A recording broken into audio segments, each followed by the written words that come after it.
Okay, so next week we got the 1000th episode of Raw. This week, the 999th episode of Raw. The opening promo between Punk and Show, good. I liked it. In fact, this actually was a really good Raw. You know, it had a total of 6 matches. I'm not including the Ryback Swagger one because it never officially got started, even though it actually seemed to be going pretty solid. You know, Swagger appeared to have a game plan. It looked like it was a decent match, but it got thrown out. The promo between Punk and Show, solid. The promo between Jericho and Ziggler, awesome. That's pretty much the promo that I had created that I wanted to see Punk use on Jericho to continue their feud. You know, the whole you haven't won a big one yet. So that was solid to watch. Tout with the weird 15 seconds to get your point across. Okay, so it's the Twitter version of YouTube. To be honest, I was surprised when they showed fans, they were actually not all like 13-year-olds talking about how awesome John Cena is. It's actually refreshing. If I had to do a tout for my favorite moment on Raw, it'd either be when H came back and then he feuded with Jericho for the Undisputed Championship. You know, when he came back, when he came back, it was just a phenomenal moment because he'd been out for such a long time. It'd either be that or when John Cena got traded to SmackDown, one of the two. So anyways, I had to make a list because I was talking to my wife on the phone, because you can tell I'm in Manhattan, Kansas. The primetime players versus Kofi and R-Truth. I want this like the longest match of the night. Not a bad match, you know. I still don't get the primetime players or their music. They seem like an updated version of Crime Time. And of course they lost to R-Truth and Kofi, so R-Truth and Kofi for defending their titles get to retain them. Not bad. Alberto Del Rio took on Zack Ryder. I guess that's a step up from beating Santino Marella for quite a few weeks. And of course he annihilated him, no big deal there. And then when the camera panned back for a second and showed like the blank entryway, I went, oh, I guess Mysterio's coming back now. And then Mysterio shows back up. They had to remind us that, yeah, Mysterio was out because of an injury from Alberto Del Rio. Hasn't Mysterio's like last 3 times he's been put out was because of a previous injury that Del Rio just laying him out? You know, it'll give Del Rio something to do since his feud with Sheamus sucks. Just sucks. Heath Slater continued his battle against the Legends, taking on Rikishi.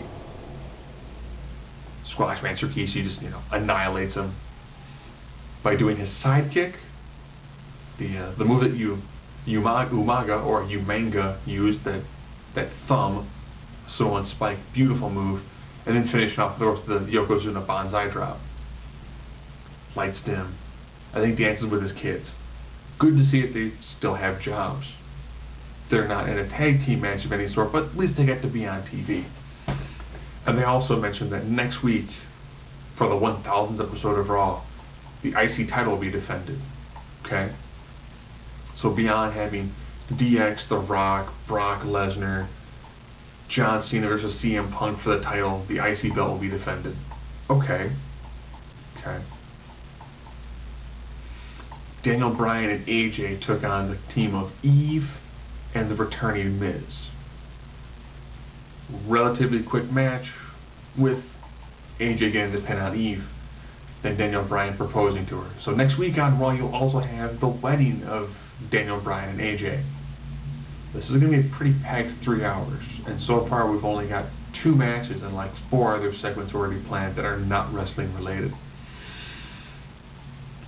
I already mentioned about the Ryback Swagger match, the SmackDown Money in the Bank winner, Ziggler.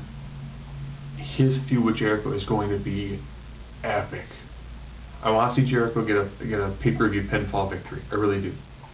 I think to make Ziggler a bigger star, he needs to get that first initial loss to Jericho.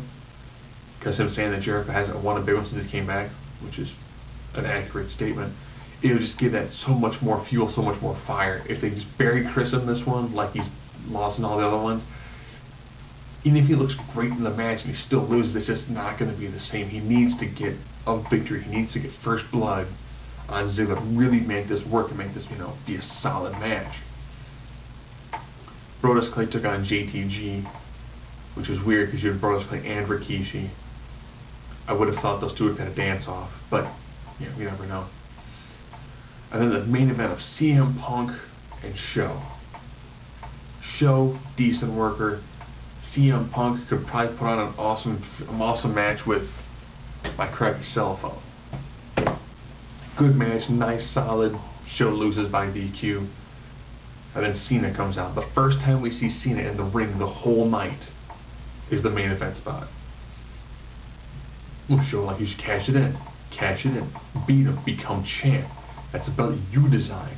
Beat him. Just do it now. So next week we're going to see those two feud. And have their matches decide who is the best in the world. I want to have one thing happen from this. If Cena wins and he takes his belt back, fine. That the moment he loses that belt again, that belt needs to change design. It's been that way for more than ever since John Cena dropped his album. It's been that belt. I've seen the designs for the updated belt. It looks like crap, but it looks so much better than the current belt.